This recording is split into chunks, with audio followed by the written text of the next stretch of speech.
Technical മേഖലയിൽ അവിടെ പഠിക്കുന്ന സമയത്ത് ഉദാഹരണത്തിന് ഒരു എഞ്ചിനീയറിംഗ്, മെക്കാനിക്കൽ എഞ്ചിനീയറിങ്ങോ ഇലക്ട്രിക്കലോ സിവിലോ അങ്ങനെ ആ എഞ്ചിനീയറിംഗ് മേഖലയിൽ അവിടെ പഠിക്കുന്ന സമയത്ത്, ടെക്നിക്കൽ ഫീൽഡിൽ അവിടെ പഠിക്കുന്ന സമയത്ത് അവിടെ അവർക്ക് ആ ടെക്നിക്കൽ എക്സ്പീരിയൻസ് കമ്പനികളിൽ നിന്ന് കിട്ടാറുണ്ടോ എന്ന് ചോദിച്ചാൽ ഓഫ് കോഴ്സ് അവിടെ കിട്ടാറുണ്ട്. നമ്മൾ ഇവിടെ അങ്ങനത്തെ ഒരു സംവിധാനം ഇല്ല. ഇവിടെ ഇപ്പോൾ ഒരു എഞ്ചിനീയറിംഗ് ഒരു കുട്ടി ഒരു 4 വർഷം ഇവിടെ പഠിക്കുന്ന സമയത്ത് അവൻ അവിടുത്തെ തിയറികളും അവിടെയുള്ള പ്രാക്ടിക്കൽ സാധനങ്ങളെല്ലാം പഠിച്ചിട്ടാണ് പുറത്തു വരുന്നത്. പക്ഷേ അവിടെ അങ്ങനെയല്ല.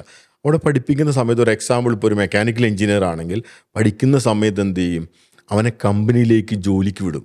പഠിക്കുന്നതിൻ്റെ ഭാഗമായിട്ട് അവൻ കമ്പനിയിൽ പോയിട്ട് ഇത്ര അവർ വർക്ക് ചെയ്യണം.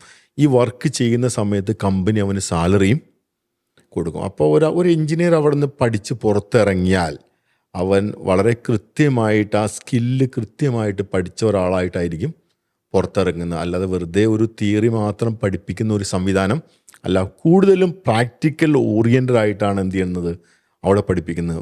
പ്രാക്ടിക്കൽ ഓറിയൻറ്റഡ് എന്ന് വെച്ചാൽ വെറുതെ പോയിട്ട് നമ്മൾ ഫ്രീ ആയിട്ട് കമ്പനിയിൽ വർക്ക് ചെയ്യുന്നതല്ല. ആ വർക്ക് ചെയ്യുന്ന സമയത്ത് സാധാരണ ഒരാൾക്കുള്ള പോലത്തെ സാലറിയും ഈ പഠിക്കുന്ന കുട്ടിക്ക് കിട്ടും.